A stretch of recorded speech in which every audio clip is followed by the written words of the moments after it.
तो कल को आपकी बेटियां भी जाती हैं ना यूनिवर्सिटी, हमारी बेटियां आपकी बेटियां यूनिवर्सिटीज में जाती हैं, ये यूनिवर्सिटीज उनके लिए भी गैर महफूज हो जाएंगी। जिसने उसको पढ़ने के लिए वहां भेजा था ये सोचकर नहीं भेजा था कि वहां पे जाएगी उसके साथ ज्यादती होगी और ज्यादती के बाद उसको पंखे से लटका के मार दिया जाएगा। 2 लड़कियों को ऐसे ही पहले कत्ल करके पंखे से लटका दिया गया। ये सब मजबूर करते हैं लड़कियों को कि वो अपने जिस्म को उनके हवाले करें और जब वो नहीं करती है तो फिर उनको मार दिया जाता है। मेरे साथ किया, मिलके किया ना, जिनके पास मैं कल 1 बजे रात के 2 बजे तक मैं वहाँ रोई हूँ और मैंने बोला है मेरे साथ ये जुल्म है, मेरे साथ ये जुल्म है, मैंने ये दिखाया। वो डायरेक्टर मुस्तफा राजपूत के कहने पर मुझे कर रही थी, कत्ल करने की कोशिश कर रही, कत्ल करवाने की कोशिश कर, वो बार बार ही यूनिवर्सिटियां ज्यादती, जबर और जनाबिल जबर की आमाजगाह बन चुकी हैं। आपके लिए, सबके लिए मैं ये तंबीह कर रहा हूं कि अगर आपने आज इन बेटियों के लिए आवाज ना उठाई तो कल को आपकी बेटियां भी जाती हैं ना यूनिवर्सिटी, हमारी बेटियां आपकी बेटियां यूनिवर्सिटीज में जाती हैं, उनको घर तो नहीं बिठा सकते, ये यूनिवर्सिटीज उनके लिए भी गैर महफूज हो जाएंगी। ये भी किसी की बेटी थी, ये भी किसी की औलाद थी जिसने उसको पढ़ने के लिए वहां भेजा था। ये सोचकर नहीं भेजा था कि वहां पे जाएगी उसके साथ ज्यादती होगी और ज्यादती के बाद उसको पंखे से लटका के मार दिया जाएगा। आपकी बेटी के साथ और मेरी बेटी के साथ कल को ये हो सकता है, इसलिए इस पे आज आवाज उठाना बहुत जरूरी है। ये आज मैं इस पे वीडियो कर क्यों रहा हूं, उसकी वजह यह है कि एक खातून है, उसका नाम है परवीन रिंद।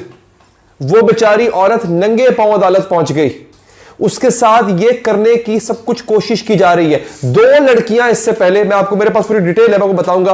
2 लड़कियों को ऐसे ही पहले कत्ल करके पंखे से लटका दिया गया। ज्यादती का शुबा है, इस बात का काफी हद तक इम्कान जाहिर किया जा रहा है कि उनके साथ पहले ज्यादती की गई। ये यूनिवर्सिटीज में होता है और इसमें कौन शामिल होता है? इसमें यूनिवर्सिटी की इंतजामिया शामिल होती है, असातिज़ा शामिल होते हैं, इसमें स्टाफ शामिल होता है। ये सब मजबूर करते हैं लड़कियों को कि वो अपने जिस्म को उनके हवाले करें और जब वो नहीं करती हैं या वो उनसे उनका दिल भर जाता है, वो ब्लैकमेल मजीद नहीं कर पाते उनको, तो फिर उनको मार दिया जाता है। ये एक बहुत बड़ा माफिया है जिसको आज एक्सपोज हम करने जा रहे हैं। सबसे पहले तो आपको परवीन रिंद का बताता हूं मैं आपको। ये कराची की पीपल्स यूनिवर्सिटी शहीद बेनजीराबाद में एक लड़की है जो कि नर्सिंग हाउस अफसर है, यानी कि कोर्स कर रही है नर्सिंग का, वहां पढ़ रही है उस यूनिवर्सिटी में और हाउस जॉब भी कर रही है। जैसे डॉक्टर्स हाउस जॉब करते हैं अपनी स्टडी के दौरान, इस तरह से ये नर्स जो है ये भी नर्सिंग का कोर्स कर रही है और हाउस जॉब कर रही है। अच्छा, सिंध हाई कोर्ट में उनका केस लगता है और उन्होंने ये बताया कि जनाब परवीन रिंद ने कहा कि इनके कमरे में 3 खवातीन दाखिल होती हैं, तशद्दुद करती हैं, घसीटती हैं, पूरी यूनिवर्सिटी के सामने मारती हैं। वजह उसकी यह थी कि वो यूनिवर्सिटी मैनेजमेंट चाहती है कि जिस तरह से जो वहां के मैनेजमेंट चाहती है कि ये अपने आप को, अपने जिस्म को हमारे सामने पेश करें, लेकिन इस लड़की ने इनकार कर दिया। हर लड़की में इतनी हिम्मत नहीं होती है कि वो मीडिया पर आ जाए, हर लड़की में इतनी हिम्मत नहीं होती है कि वो वहां की मैनेजमेंट को फेस कर सके। बाज लड़कियां उस प्रेशर में आ जाती होती हैं, बाज बच्चियां घर से आई होती हैं और उनको ये डर होता है कि अगर हमने ये बात बता दी, शिकायत लगा दी घर वालों को, तो हमारी पढ़ाई रुकवा देंगे। और ऐसा होता है, वो इस डर के मारे वो बताती नहीं है, वो मुसलसल हरासा हो रही होती हैं। तो इस खातून की हिम्मत को सलाम है कि ये सामने आई। एक नम्रता कुमारी का और एक और नौशीन काजमी का, ये 2 खवातीन थी। इन दोनों की लाशें इनके हॉस्टल के कमरे से मिली थी, पंखे से लटके हुए मिली थी इनकी लाशें।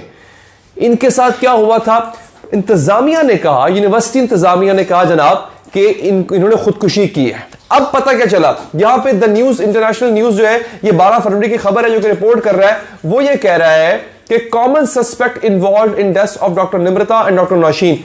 दोनों खवातीन के डीएनए सैंपल लिए गए और वो मैच हुए एक ही बंदे से। यहां पे ये वो मकाम है कि जहां पे आप अपना सर पकड़ के बैठ जाते हैं कि ये हो क्या रहा है इस मुल्क में, सिंध की यूनिवर्सिटीज में हो क्या रहा है। दोनों कत्लों की वारदात बिल्कुल मुख्तलिफ है, जगह मुख्तलिफ, साल मुख्तलिफ और डीएनए एक बंदे का मैच कर रहा है। मेरे साथ किया, मिलके किया ना, मुझे पेरेंट के साथ मिलने नहीं दिया जा रहा था, मेरे रूम में किसी को छोड़ा नहीं जा रहा था, मुझे रूम बंद करके मारा गया। अभी जो मुझे बार विंग्स में मारा, सारी हॉस्टल देख रही थी, किसी ने कुछ भी उनको नहीं बोला। सारी क्या मुतालबा करेंगे आप? मैं यही मुतालबा करूंगी, हमारी FIR दर्ज हो, हम तभी यहाँ से उठेंगे। हम ऐसे नहीं उठेंगे। जिनके पास मैं कल 1 बजे रात के 2 बजे तक मैं वहाँ रोई हूँ और मैंने बोला है मेरे साथ ये जुल्म है, मेरे साथ ये जुल्म है, मैंने ये दिखाया है, उन्होंने भगा भगा के मुझे लौटा दिया। ने पुलिस को जो बयान दिया था कि कुछ खवातीन ने आप पर तशद्दुद किया था, वो खवातीन कौन थी? उनकी आपसे कोई दुश्मनी थी या फिर किसके कहने पर उन्होंने ऐसा किया, आपको कुछ अंदाजा हो? वो डायरेक्टर मुस्तफ़ा राजपूत के कहने पर मुझे कर रही थी, कत्ल करने की कोशिश कर रही थी और मैं अपने रूम में बैठी थी। 9 बजे का टाइम था, सुबह 9 बजे का टाइम था, मैं अपने रूम में बैठी थी। अचानक से आके उन्होंने दरवाज़ा लॉक किया और उसके बाद मेरा गला दबाया, मुझ पे तशद्दुद किया। जब मैं रो के और चिल्ला के मैं उनसे पूछ रही थी मुझे क्यों मारा जा रहा है, मुझे क्यों मारा जा रहा, उन्होंने मेरी सांस बंद कर दी, मेरा मुंह बंद कर दिया। जब मैं उनको छुड़वा के मैं भागने लगी और मैं अपने वालिदैन से कांटेक्ट करने लगी तो वो मुझे घसीटते हुए मुझसे मोबाइल छीनी और मुझे कांटेक्ट नहीं करने दिया जा रहा था और ऊपर से दीवारों पे मारा जा रहा था घसीटते। जब मैं बाहर की तरफ भागने लगी तो मुझे बाहर विंग में मारा गया, मुझे दीवारों पे मारा गया। डॉक्टर परवीन, ये जिन्होंने आप पर इतना ये तशद्दुद किया वो कौन थी? वो वार्डन थी, फरीन और आतिका, ये दोनों वार्डन थी। नहीं, ये हॉस्टल की वार्डन आप पे तशद्दुद करती रही?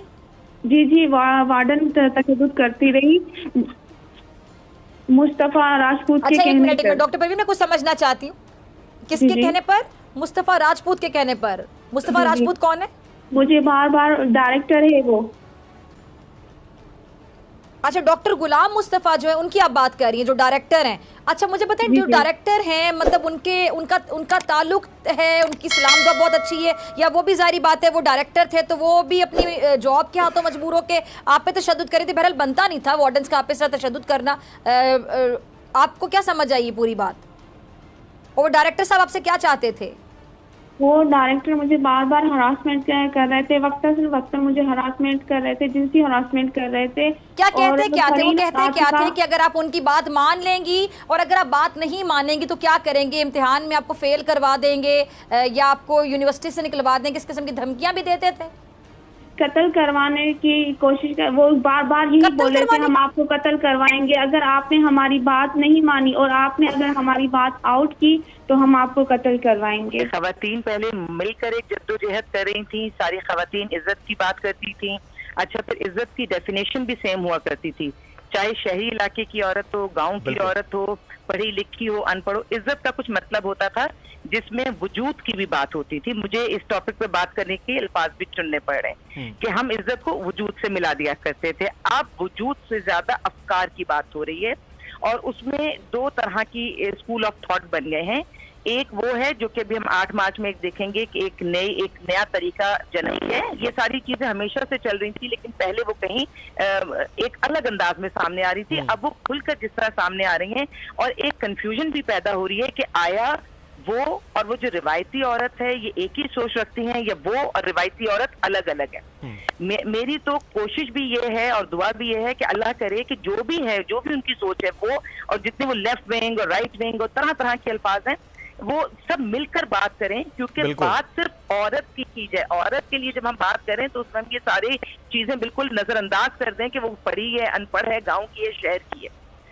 औरत की डेफिनेशन इज्जत की नहीं बताई जाएगी ना, ये कंफ्यूजन रहेंगी। हमने देखा कि हम कभी हिजाब पर आ जाते हैं, कभी नकाब पर आ जाते हैं, कभी हम और उसको मजीद डिफाइन करते हैं। ये कभी हमारा एजेंडा रहा नहीं। असल में ये तफरीक, ये सोच पैदा करके, जैसे हमारे मजहब में फिरके बने ना, इसी तरह यहाँ भी फिरके बनाए जा रहे हैं कि ये इस तरह के लिबास में ऐसी है, ये इस तरह के लिबास में ऐसी है। मैं सबसे इसका क्या मतलब है? और डीएनए जब मैच कर रहा होता है तो ये डीएनए लिया कहां से जाता है? इसको मेडिकल स्टूडेंट्स ज्यादा बता सकते हैं बेहतर। इसको विस्केसरा कहते हैं।